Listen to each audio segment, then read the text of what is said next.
What you guys need to do for Lizzy Anjorin is to put her in your prayers. She needs prayers. She's not okay. She's definitely not okay upstairs. The chemical in her brains are not functioning right. And I know these things because I understand mental health. She's not okay. You guys need to pray for her. If her husband is not doing the needful to take her for treatment, if her family, they are not doing the needful to take her for treatment, you can intercede for her. Because I'm sure that if she's normal and she sits down and watches all the videos that she does, I'm sure she'll be.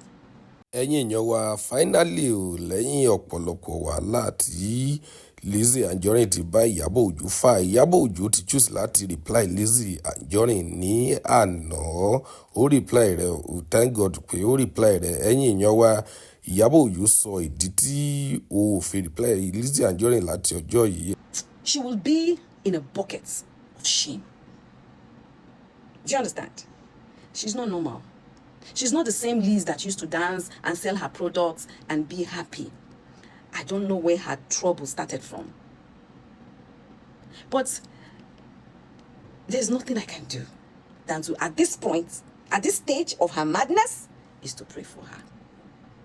Me, I watch her videos. The ones I can stumble on, I laugh.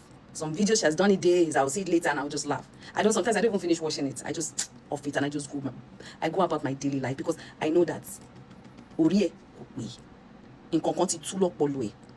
So me dey fi bú o, mo ń sọ fact fún yín ni o. Nǹkan ti tú lọ́pọlọ ẹ̀ because ẹ bá wo gbogbo ìṣesí ẹ̀, ẹ máa mọ̀ pé kò balance. Wọ́n ní láti gbé lọ sí ibi tó ti máa tọ́jú ẹ̀. So ẹ̀yin tèmi ẹ̀yin máa bínú sọ̀rọ̀ ẹ̀. Nígbà tí wèrè ń ṣe ẹ̀sìn tẹ́ ń bínú, ẹ jọ̀ọ́ kí wá lè ẹ̀yin tẹ́ ń bínú. Ẹ fi ilé jẹ́ kó máa bá tiẹ̀ kiri. Àdúrà ni kẹ́ máa fi ràn lọ́wọ́. Ẹ máa gbàdúrà fún pé kí Ọlọ́run kó ṣe kí ni kó wò sàn. Ẹ tún máa fi sínú àdúrà pé kí Ọlọ́run kó fọwọ́ kan ọkọ ẹ̀. Kí yẹn náà lè ṣe kí ni kó lè gbé Yorùbá ń gbà mí. Kó lè tọ́jú ìyàwó ẹ̀. Ó ti yé yí? So wọ́n need láti lọ wò sàn dáadáa. Torí pé ohun tó ń ṣe èmi gan nígbà míì tó bá ń sọ máa gbà Ọlọ́run. Ọmọ lọ́mọ.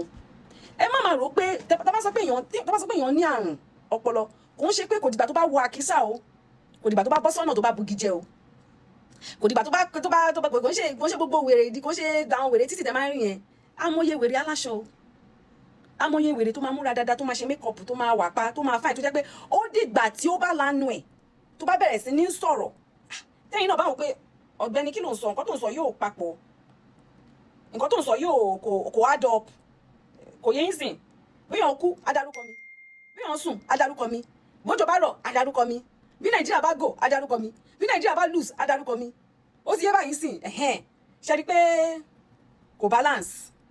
Kí lẹ wá ń bínú fún? Èèyàn ṣépè ó ń ṣépè fún mi, mò ń ṣoríire, ẹ̀ ń bínú. Ẹ jẹ́ kó máa ṣépè lọ náà. Kò yé yín sìn, èpè tó ń ṣe yẹn àdúrà ló jẹ́ fèmí wàláì. Ẹ jẹ́ kó máa ṣépè. Bí ọba ń ṣépè tí mo dẹ̀ ń ṣoríire, kí lẹ ń bínú fún? Ẹ má bínú sí, ẹ fi ilẹ̀ ẹjọ́ máa ṣépè ẹ lọ. Ó ń ṣépè àwọn ọmọ mi ń ṣoríire, ó ń ṣépè mò ń ṣoríire. Kí ló wá fà bínú? Kí n fẹ́ máa bínú fún? Èmi gan tí mo kọ́kọ́ fẹ́ máa bínú dà kan gan, èmi gan mo padà wúra mi pé kí Ìyábọ̀ kí ló ń bínú fún? Mo kàn ṣẹ̀tọ́ ni because èèyàn gbọ́dọ̀ máa ṣẹ̀tọ́.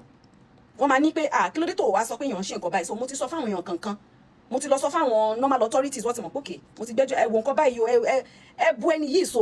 Mi ìgbàdúrà kò ṣẹ̀wọ̀n bọ́n mo ń fẹ́ kọ́ lọ wò sàn àní kankan ti tú lọ́pọlọ ẹ̀. Bẹ́ẹ̀ ni mo sọ, mi ẹ̀ bá sọ pé kọ́ lọ tì mọ́lé kó lọ ṣẹ̀wọ̀n because mo mọ̀ pé kò normal. Mo máa sọ pé ẹjọ́ ẹ bá mi wò sàn, ẹ bá mi bẹ́ẹ̀ ṣe lè wò sàn ni pé ẹ bá mi bẹ ọkọ ẹ̀ kọ́ lọ tọ́jú ẹ̀. Torí èèyàn gbọ́dọ̀ máa ṣe báyìí lọ títí. High blood pressure wà ń bẹ, oríṣiríṣi àìsàn wà ń bẹ. Ó ti yé? So èmi gan mo ń bọ́dà nípa ẹ̀ fún rárá ẹ̀ tó ń gun mọ̀. Nígbà kan tí mo lọ fẹjọ́ ẹ̀sùn kí ló ń burúkọ tí mo fẹjọ́ ẹ̀sùn àwọn ọlọ́pàá lálágbọ̀n tí wọ́n ní kí n kọ statement mo kọ gbogbo ẹ̀ tó ṣe pé ẹ mọ̀ kọ́tẹ́ nìyẹn kan ìpìyàn kan pè mí bẹ̀ sọ pé ó ń complain pé àwọn fans mi wọ́n ń drag òun, wọ́n ń ba ọjà òun jẹ́, wọ́n jẹ́ kóun tà, wọ́n jẹ́ kóun ṣe kíní kan, kí n bi àwọn fans mi. Mo ní àwọn fans mi wọ́n ń bínú ni bí àwọn wò pé bó ṣe ń drag mi ara ń ta àwọn náà làwọn náà ṣe ń bu padà. Ṣé mo pé nílé ayé yìí èèyàn lè sóúnjẹ fún yàn pé ó yá ìwọ gbà kó jẹ, bó tí àgbáyé bá sóúnjẹ fún wọ ò ní lè jẹ tán. So èmi gan wá ń bá bẹ̀bẹ̀, ẹ fi sílẹ̀, ẹ máa bá gbàdúrà. Ìwọ tó bá nífẹ̀ẹ́ mi máa bá gbàdúrà pé kí mo serious nǹkan tí mo ń sọ yìí, ọ̀rọ̀ mi dàbí yẹ̀yẹ́ ò bọ́ mo serious o. Nítorí mo ṣe tún sọ Yorùbá ń sìn fẹ́yìn tèmi, ìgbéyàwó òyìnbó mi ti pọ̀ jù kí n sọ Yorùbá, mo ṣe sọ Yorùbá báyìí.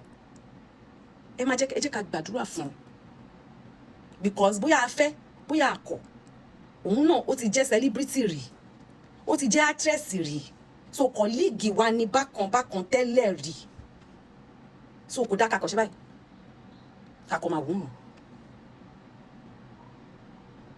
kò dá ká ṣe báyìí. Èmi ò wá ṣubú ẹ̀, bó ṣe wà yẹn àdúrà ni màá máa gbà fún un, tó yẹ mo ti rí pé àdúrà lọ́rọ̀ ẹ̀ kàn báyìí. Kí Ọlọ́run kó bá a ṣe kí ni, kó bá wa dáwọ́ lé, kí Ọlọ́run bá wa wo Lizzy Anjorin, kó bá wa wò sàn.